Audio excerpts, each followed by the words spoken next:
left. You are correct. And that is, you know, it's one thing to win a state championship. Yeah. But to be able to tell your kids and your grandkids that one year we were the only unbeaten team in the entire state, that's something special. Sam Pusateri off the rip away. Did you see that chase down reject? How about Connor Lautzenheiser for Convoy Crestview? That's a chase down throwaway from him, as in he threw away the opportunity for Pusateri. Well, Lautzenheiser from behind, not giving up on the play, showing the hustle, getting down the court and getting the block from behind. Hustle plays like that, those are super important in this level of a basketball game.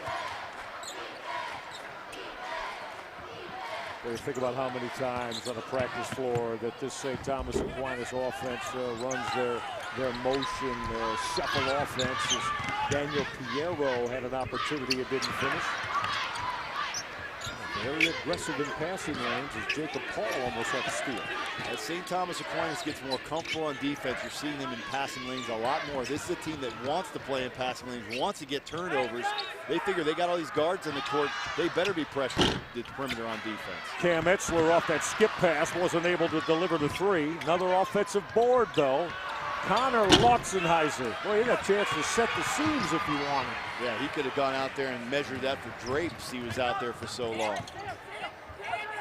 We approach the 3-minute mark. Anthony Meglin with that rainbow three of his, a little bit too long.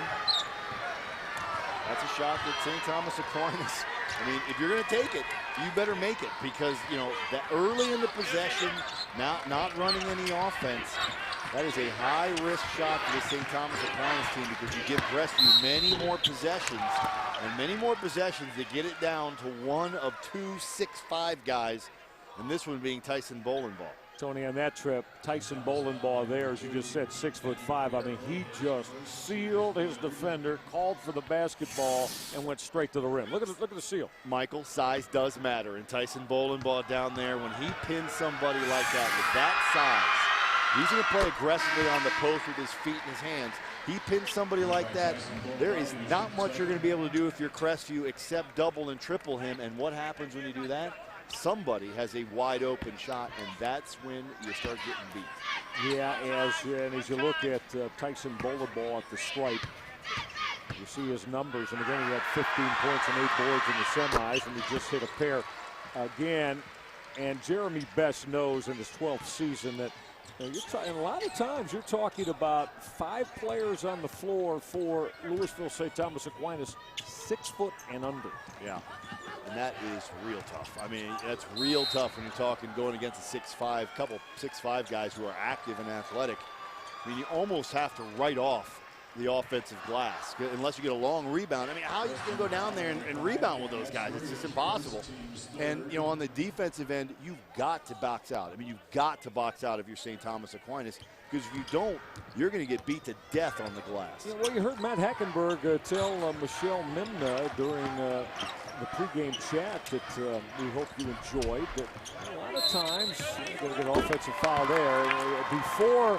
Before Austin Hill could deliver, he triggered the three, but it got waved off due to the offensive foul. But Matt Hackenberg was saying, he said, you know, yes, a lot of times it puts his team at a disadvantage, but also he likes when he can speed the game up. Now he feels passing lanes, run-outs advantage his score. Well, absolutely. If the pace of the game is fast like this. There you go. Austin Hill to go strong to the window, passing lane, steal, as you were just talking about. That's exactly what the St. Thomas Aquinas team wants to do. They want to pressure you in the half court, use all those guards, and get in your face and get in passing lanes and force bad passes and easy layups. Austin Hill just got hit for the reach-in foul at the mid-court stripe there. Watch this passing lane, just getting right there in the middle is Austin Hill, and Austin Hill playing good defense, waiting, biding his time for that pass, and then taking the ball in strong with the layup. You know, Crestview wants to use their big guys down low, but St. Thomas Aquinas is going to make them work to get in a position to make that post-entry pass. It's like a chess match. Yeah. Yeah, okay, you can beat us if you can get it down there, but you got to get it down there first, and I'm going to try and steal the ball away from you or create turnovers on the perimeter with all my guards before you have a chance to get it in the post. Right, and Damian Helm also going. He wanted to get through the paint, Tony. And once that they constrict the paint, right, and all 5 of the St. Thomas Aquinas defenders will constrict it and get in that paint. And that means the big guys got to be passers. When you catch the ball in the post, it's not always the best move to take it up. Kick it back out to the open 3. Ruthie to trigger the triple. Up on that glass for Convoy Crestview, Isaiah Zimmerman. He's a 6-foot senior. One of the bench bunch for head coach Jeremy Best. They tried to turn that corner. Damian Helm left it a little bit short. Bowling ball had a hand on it. Run out time, Ruthie. Excellent give up, and going glass is again Frank DiMarzio. So DiMarzio, 6'1", one of the bigger players on Louisville St. Thomas Aquinas, got the hoop off the look from Ruthie. Does he play center? Yes, gonna have to. Gonna have to, as off the mark is Isaiah Zimmerman. The basketball will stay with Convoy Crestview. Oh, but that Crestview lead down to 1, Tony. Well, that's because St. Thomas Aquinas is playing their basketball here in this second quarter. Transition opportunities off of turnovers in the half-court defense. That's how they want to play, and they've made some threes. So how will Convoy Crestview respond?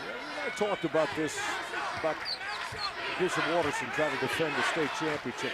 You know, pressure, 28-0. They're going to go unbeaten and win a Division IV state crown. If you're Convoy Crestview, you got to feel that a little bit, don't you? Absolutely. That once unbeaten, if you're unbeaten in the state championship game, that is just added pressure. You've never been in the situation where you've lost. You don't want it to be in this game. And the idea of being undefeated for an entire season makes it a little more tough. And here we go again, another turnover. With 20 seconds left, Ruthie on the pick. Hill delivered a 3 that didn't go. Austin Hill had that transition 3. It wouldn't drop for him, and Convoy Crestview will come away with a basketball. Michael, we talked about Crestview's big guys being such an advantage, but I'm telling you, the Crestview guards have to step it up, because St. Thomas Aquinas is all over them. And until Crestview's guards are able to handle that half-court pressure without turning it over, those big guys at Crestview are not going to be a factor because they're not going to touch the ball. Yeah, and Jeremy Best is going to get a trip to the free throw line there, because that is the 7th team foul, as that reach-in foul came, and number 7 will send Convoy Crestview to the line here with just the 16 seconds left. One in bonus, Cam Etzler will earn the bonus, and we mentioned his uncle, Doug Etzler, the former Ohio State basketball standout, and of course the Hall of Fame coach, granddaddy, right? Ray Etzler, 28 seasons at the helm of Convoy Crestview in the Hall of Fame here in the state of Ohio for all of his tremendous coaching exploits.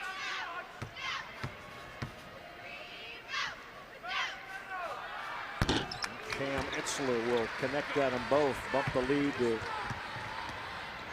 3 now with 10 seconds left in this opening half. A triple could tie it up for St. Thomas Aquinas, but they'll turn it over again with 3 left. Etzler, great look ahead, trying to save and not able to do so was Preston Zaleski with 3/10 left in the opening half. Turnovers have been really tough for the St. Thomas Aquinas team in the first half. They had a chance to hold that turnover bug off, but again, ending the half essentially with a turnover. Tough way for that team to end. Excellent start for Convoy Crestview. Second quarter, momentum switch. St. Thomas Aquinas got back to within 3. 26-23 with 16 minutes in the book. Michelle Mimna chats with Jeremy Best of Convoy Crestview. Michelle. Coach, a strong start, but you had to withstand a really nice run from him at the end. What do you do to extend your lead in the second half? Well, bottom line, we need to quit turning the dang thing over. 12 or 13 turnovers isn't going to cut it against this group. What are you going to say to your guys in the locker room? We need to be stronger with the basketball. Our guys that make decisions for us and normally make good ones, they're not making good ones right now, but I have faith that they will come second half. Okay, thanks, Coach. Guys. All right, Michelle, we appreciate that. So Jeremy Best, be stronger and value the basketball. From Matt Hackenberg, He's got St. Thomas Aquinas back in it.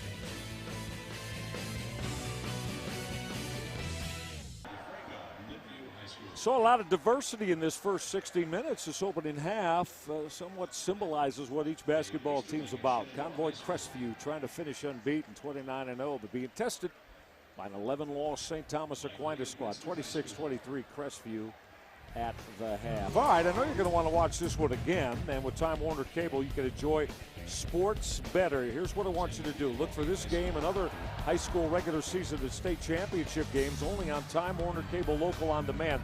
Now that's channel 411, and what it'll allow you could pause, you could fast forward, rewind, you could produce the game from your living room. Instant replays, it's only from Time Warner Cable. Enjoy better.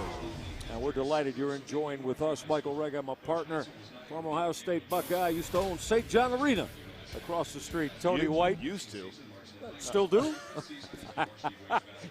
we said we've seen the best of both of these teams, what they do best in the opening half, but I think both coaches probably agree.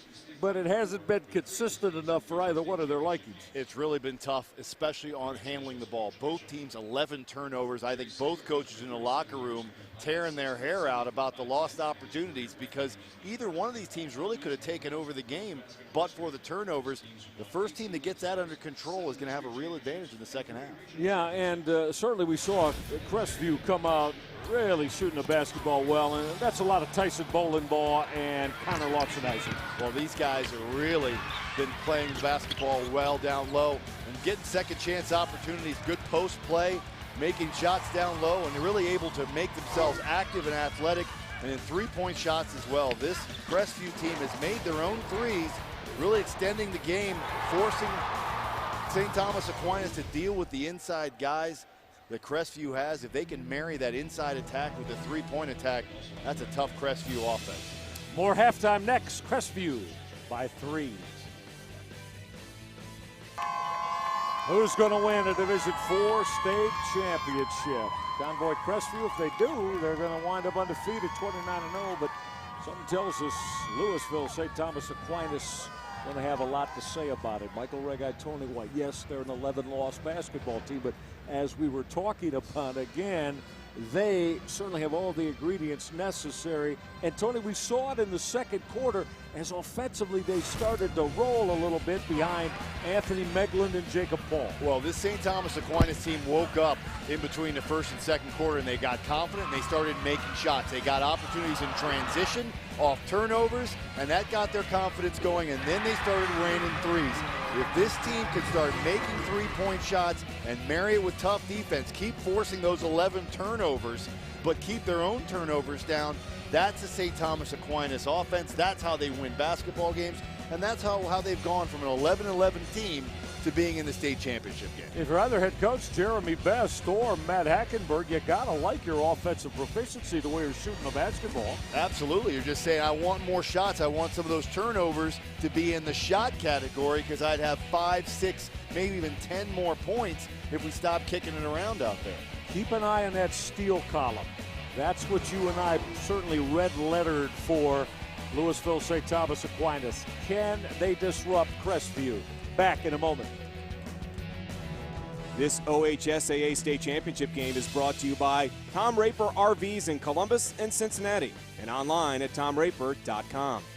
By Cleveland Cavaliers basketball, all for one, one for all.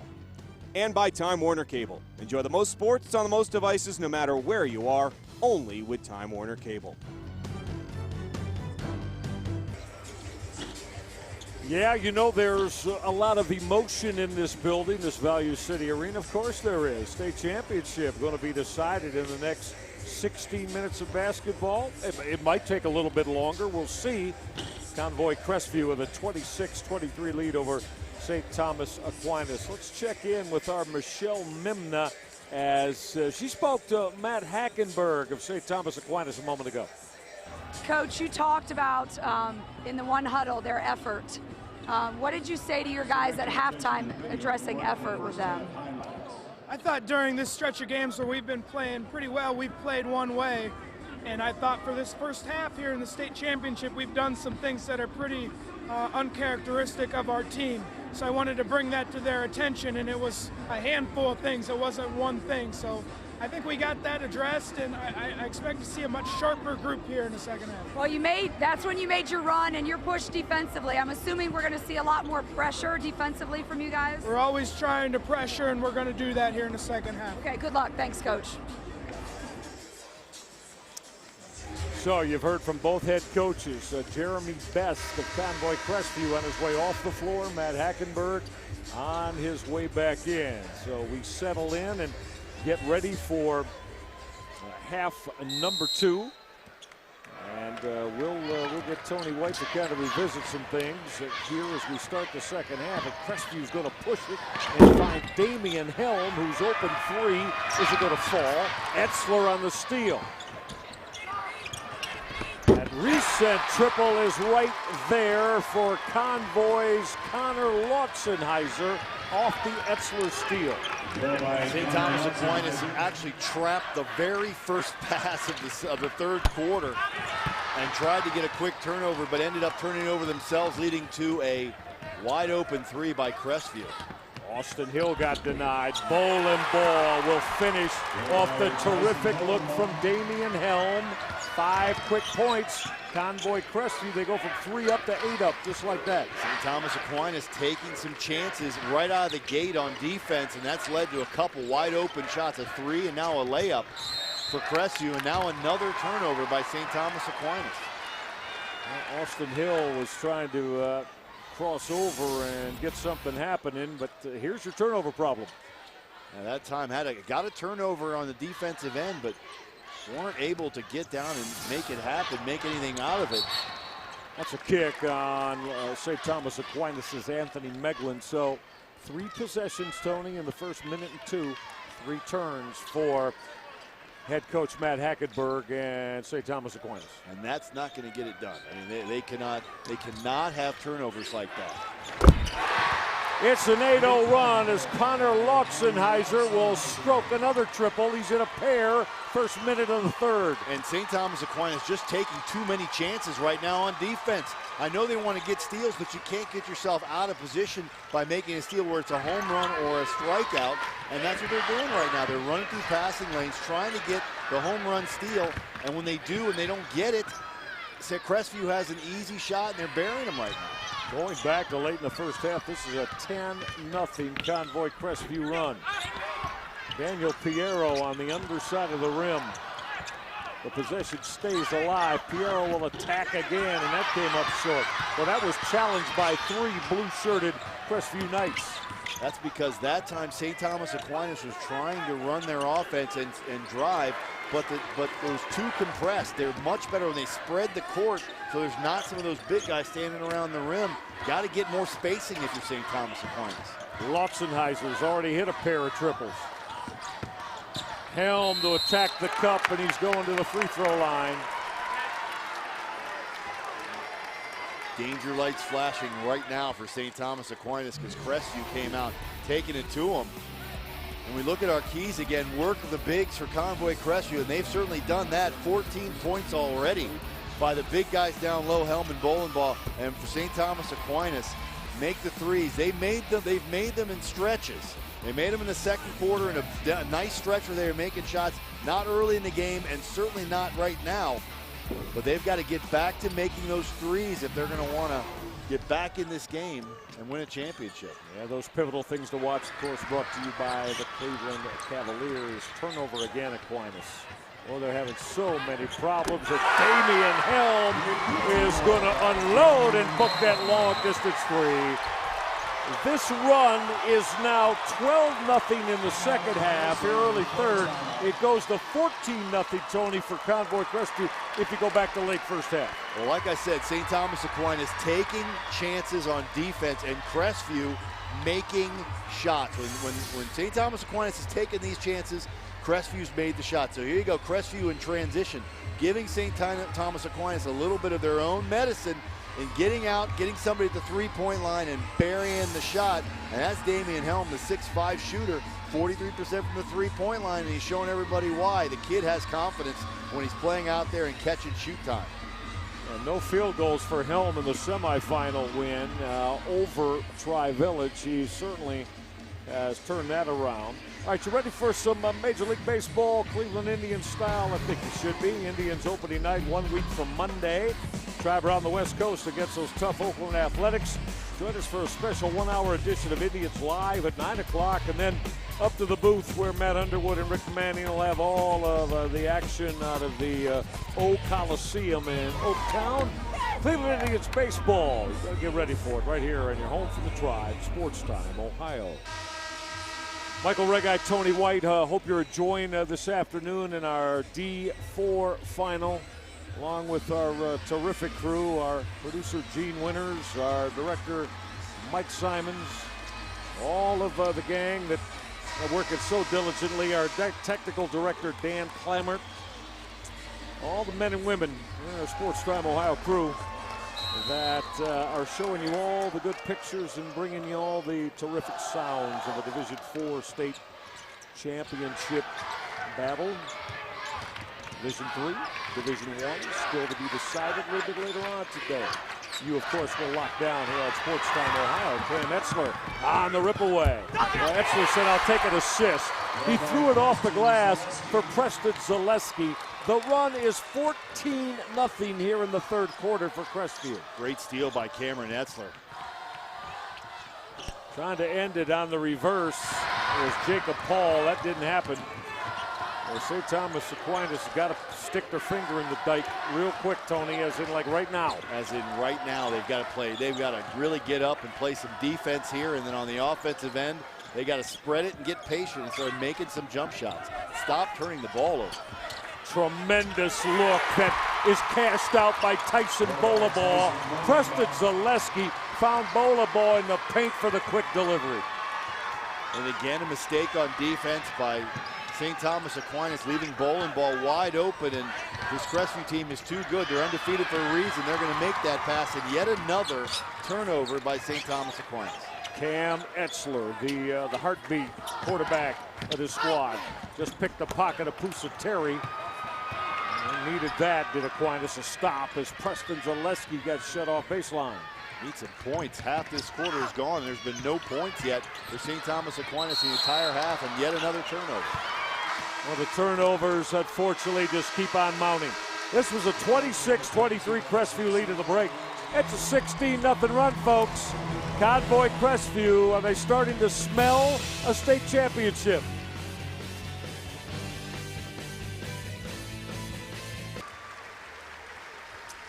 Well, Jeremy Best and his squad, they bottle and cap something pretty special here in Value City Arena here in Columbus in the last 48 hours.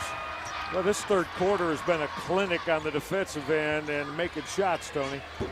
Crestview has caused numerous turnovers by St. Thomas Aquinas, and then they've taken advantage of it. You know, turnovers are one thing, but you got to really stick it in the heart of your opponent when they turn it over by making shots. And Crestview making shots from the three-point line in transition at the rim. They're just doing it. Well, why do we say they bottle and capped it? Look at what they did against Tri-Village in the semis on Thursday.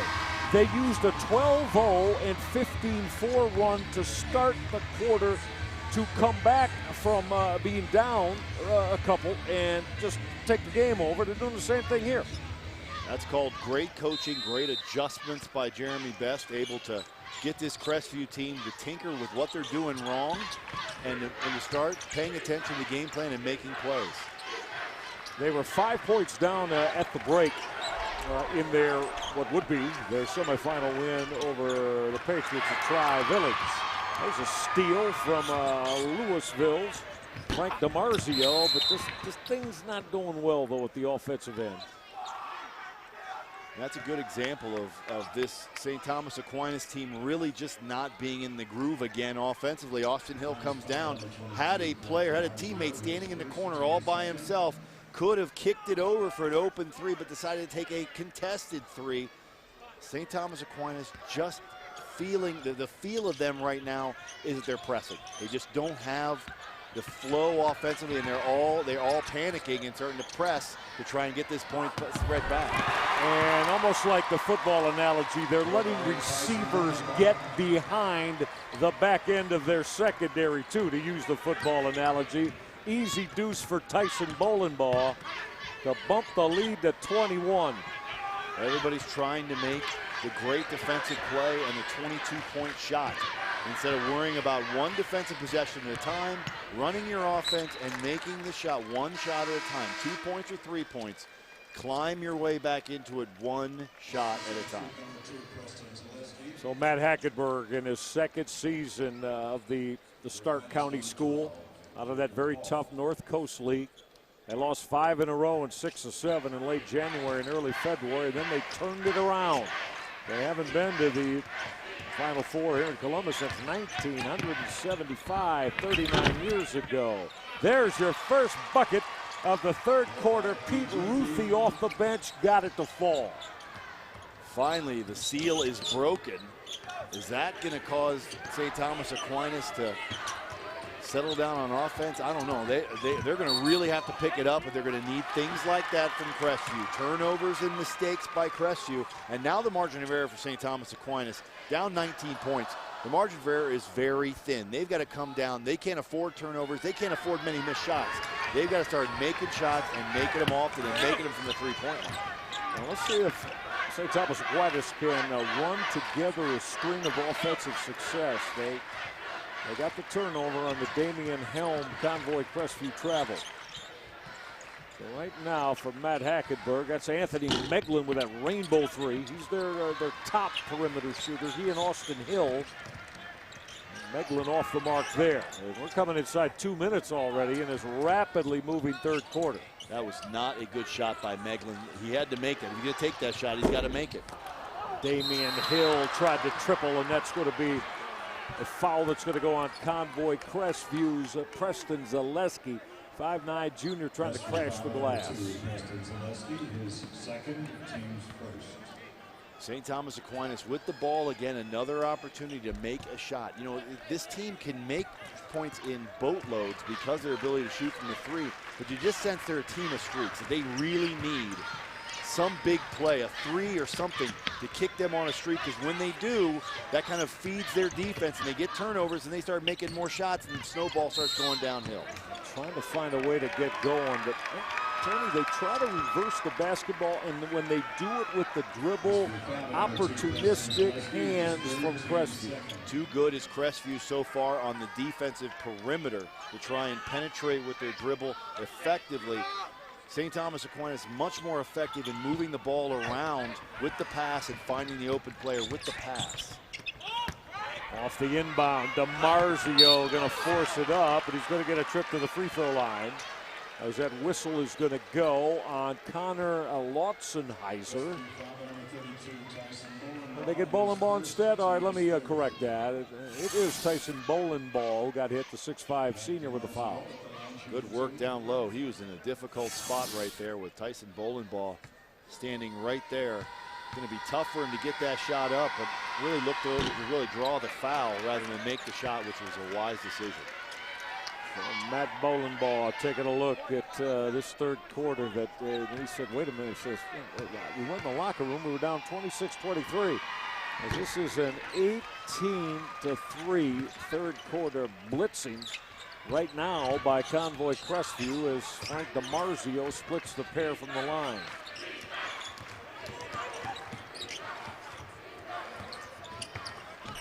Bolenbaugh again. Now, it seems like every entry pass that Convoy Crestview wants is there from Etzler and Zaleski up top.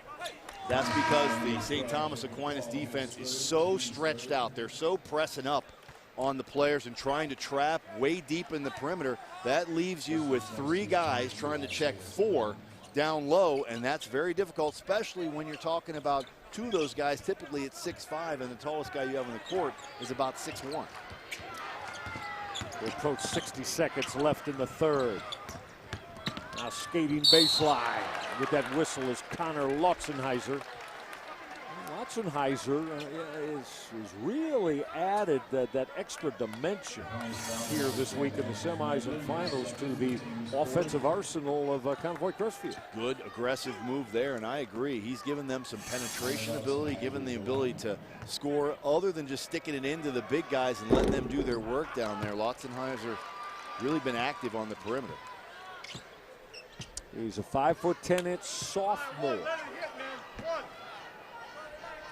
You hear the student body from Crestview a few times today yelling out, he's a sophomore, meaning they kind of expect big things from this young man for 2 more years in the program.